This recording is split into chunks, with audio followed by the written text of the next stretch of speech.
I was a little bummed out. I knew this was coming. That Eco Blue motor, I'm not looking forward to that. I understand the energy savings and stuff, but I see the things that manufacturers don't, and these units get full of grease. Imagine that Eco Blue motor. How do you clean that thing when it gets full of grease? I realize there's not supposed to be grease in here, but it happens. This video is brought to you by Sporlan. Quality, integrity, and tradition.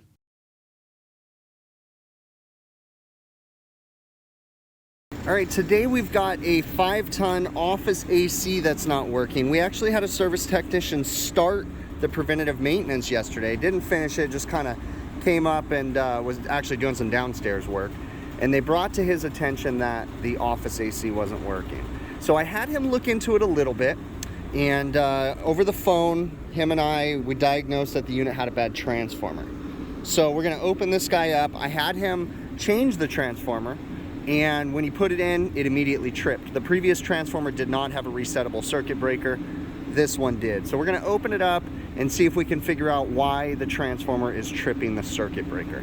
I did a visual on the unit. I'm not seeing anything scaring me. The transformer, I had him leave the old one. It's burnt, I can smell it. We'll do a test on it in a minute. Just doing a visual. I mean, you know, it looks horrible, but I don't see anything crazy electrically. The new transformer we installed is a 75 VA with a resettable transformer or circuit breaker on it. The old one did not have a reset at all. We have the disconnect switch turned off, and I'm just checking things out. Now I come over to this blower assembly. This belt is a problem, and the whole blower assembly is broken in the backside. This bracket has nothing to attach to anymore. It's just sitting there dangling. Then further inspection, the wheel is busted inside. The whole inside of it is coming apart. I can shake it. This whole thing is destroyed. Everything's loose. So it needs a whole new blower assembly, motor bracket, all that stuff. But oh, look at that, just from touching that. This thing is trash. More than likely, I'm gonna guess that this blower assembly has been running and vibrating, and probably some wires shorted somewhere. So we have to figure out where those wires are. Now I know I need to do this, but I need to figure out the problem too. Where's the short at? So we look at all the electrical connections, and I mean, I'm seeing stuff everywhere. Look right here. There's one. There's one. I don't know if that's high voltage, low voltage. Looks like we've had wires rubbing all over the place. Up in here, look at this. There's wires rubbing right there. You can clearly tell that something shorted right there where my thumb's at. So this guy's probably gonna need a whole rewire.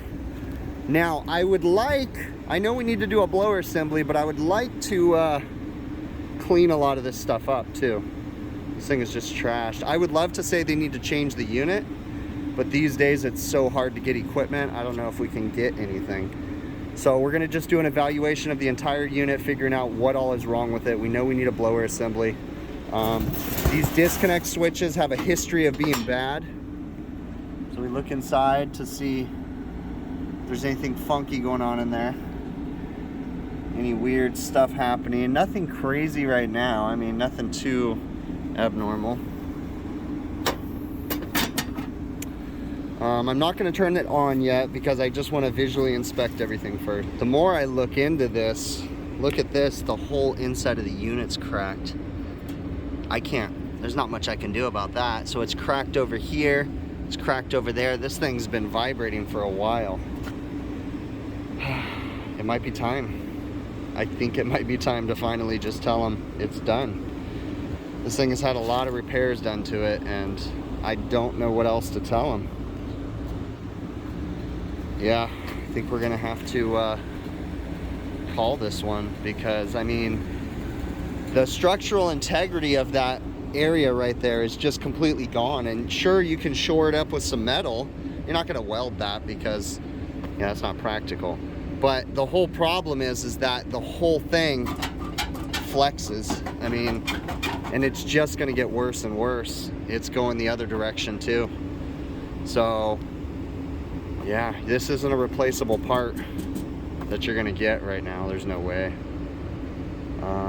But I'm gonna keep looking, just, you know, to get a big picture idea. We have the gas turned off, so I wanna open up this heat exchanger too. That'll push my diagnoses over the edge if we have a damaged heat exchanger. I'm not doing a crazy inspection, but The heat exchanger doesn't look horrible. It's definitely really rusty, but where you really got to watch out is on the underside of those hangers.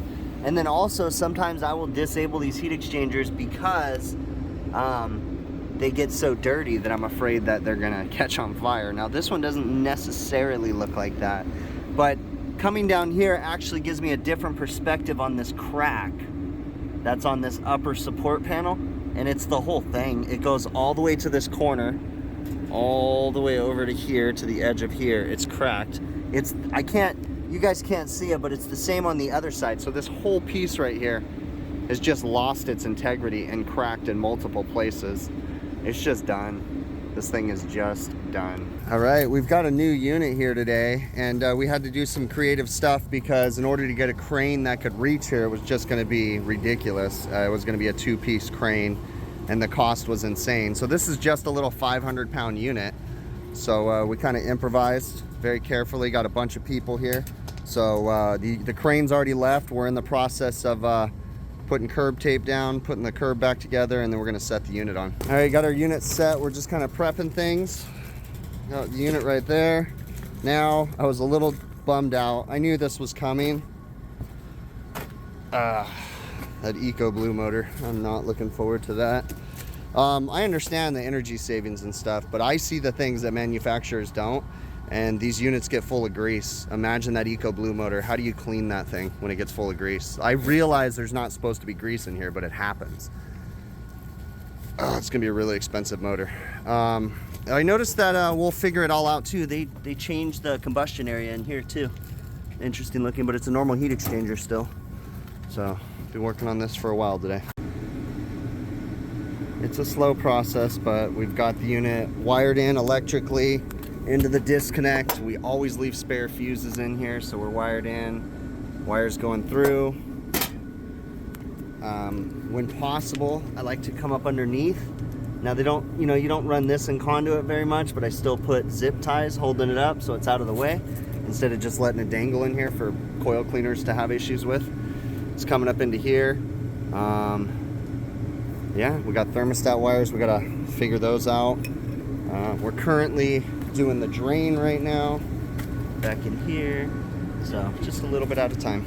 All right, we've got the economizer installed. I do have to say that the instructions for the economizer, they changed them, they made them better, but they still suck, okay? You have to make some assumptions and take some educated guesses because none of it makes sense.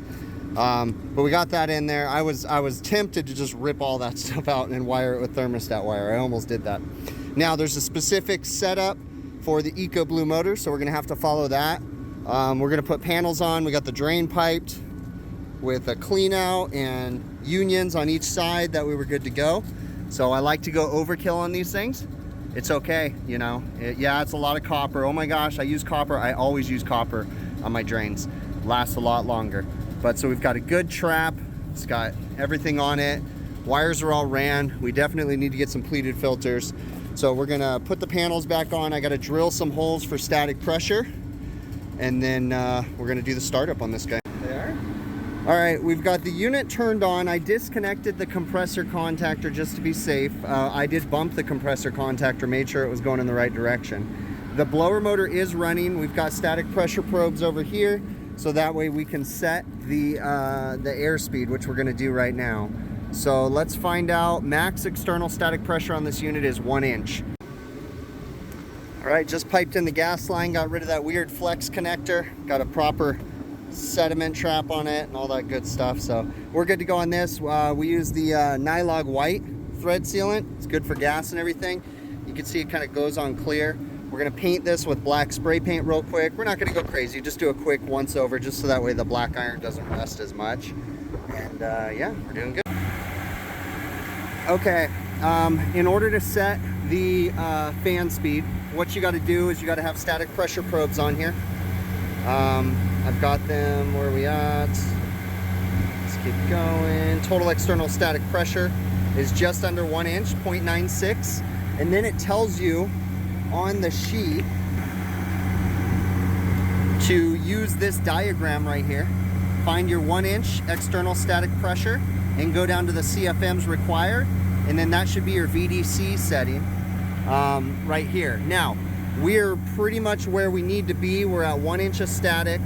We're approximately at 2,000 CFMs of air.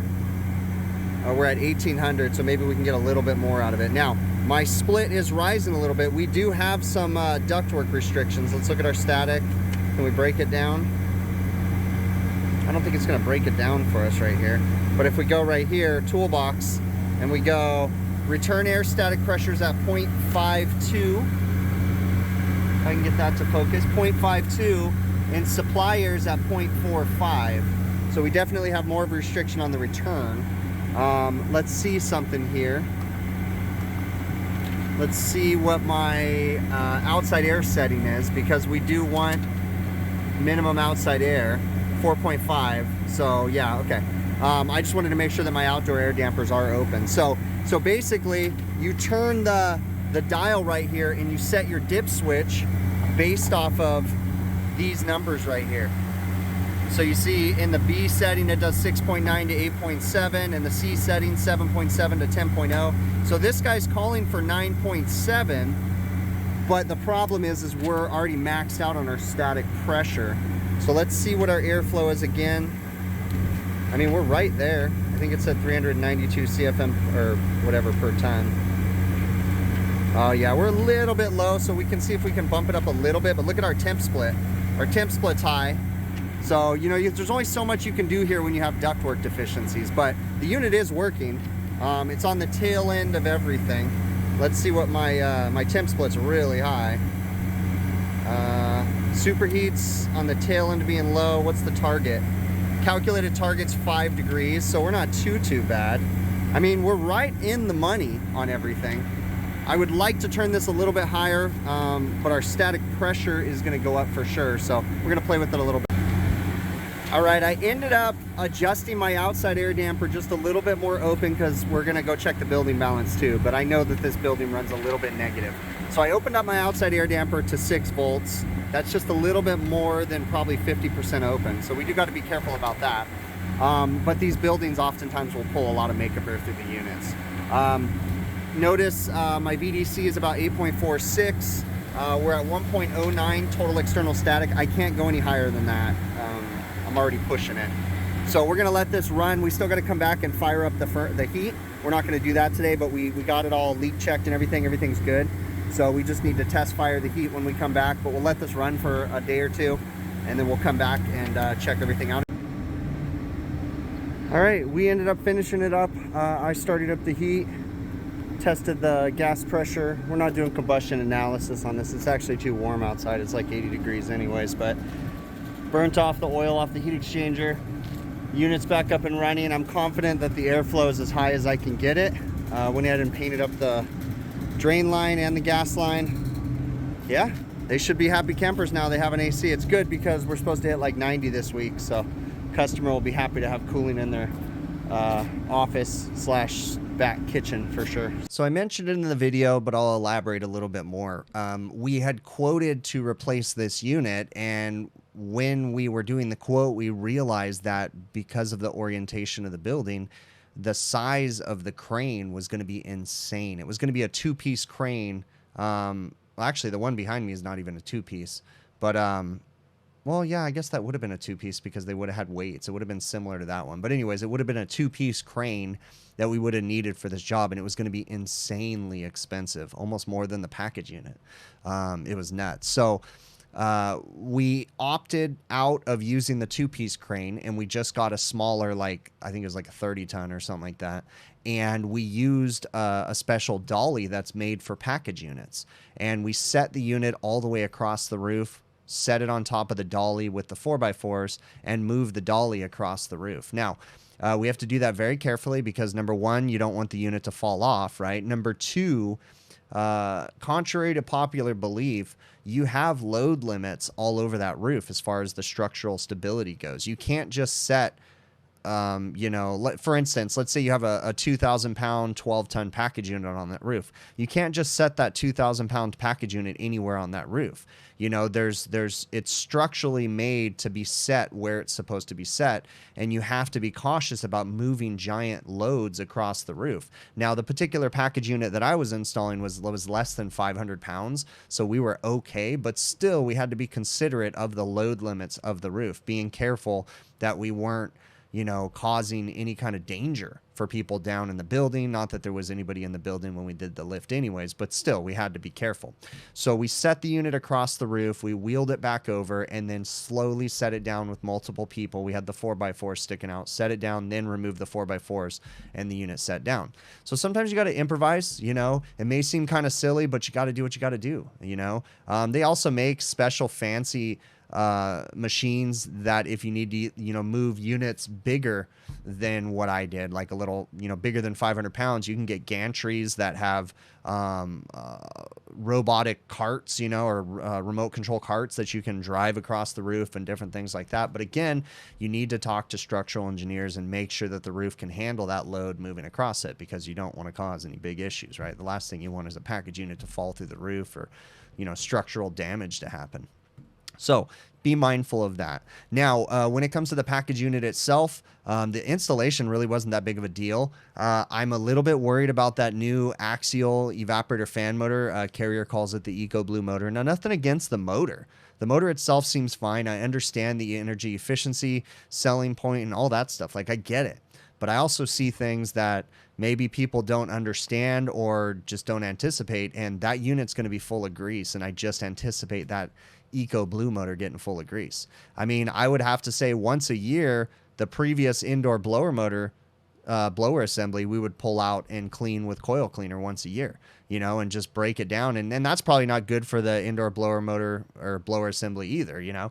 But, you know, these restaurants just, they get so greasy inside that, you know, you got to do what you got to do. Also want to address the ductwork deficiencies, you know. I would go out on a limb and say 90 to 95% of the commercial ductwork in Southern California is messed up. And, you know, we're going to start to notice that even more and more as we get into this higher efficiency stuff. This particular one has the EcoBlue motor. You got to check the static pressure, set some dip switches, adjust the airflow to maximize it per your static pressure. And we're running high static on the unit, total external static. So I can't necessarily get the airflow that I need. I mean, I got it pretty darn close that I don't think we're going to have any problems, but it's not perfect. You know, it's far from perfect. And I would love to be able to sell them a whole ductwork job and you know, do all this stuff. But all I can do is give them a big picture quote and see what they approve. And in this case, they didn't approve it. You know, a majority of my restaurants do that. You know, they have ductwork deficiencies, but they just never want to fix them. It is what it is, you know.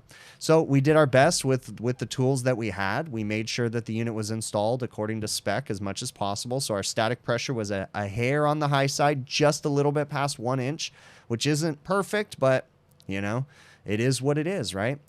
We made sure that, you know, we set the unit up. I do have to address the fact that for the aftermarket economizers, it is not a factory installed economizer on this unit. It is an aftermarket one. The manufacturer of the aftermarket economizer did a little bit of a better job with the installation instructions, but they're still dumb. You still, excuse me. There we go. See, I'm exhausted. You still can't understand the instructions, and you still have to make some educated guesses. But I will say I'll give them props, because the previous instructions, they literally looked like a photocopy of a photocopy. They were so hard to read. These ones, at least you can read them, but they just still don't make sense. But whatever, you know, I just make some educated guesses and just kind of start plugging things in and turning it on and hope I don't let the smoke out of anything. And I didn't. So it's been a couple weeks since we did this install. Everything's been running fine. Customers super stoked. You know, again, I'd love to spend a bunch more money and do a bunch more stuff, but they don't want to. So I really appreciate y'all making it to the end of the video. It's so humbling to have all the support. If you haven't already, please consider subscribing to my YouTube channel. Leave me some comments and give me some feedback. What do you think? Do you think I did a hack job? Do you think I did what I did? I mean, give me some feedback. Let me know. I'd really, really appreciate it. Yeah, that's pretty much it. I will catch you on the next one, okay?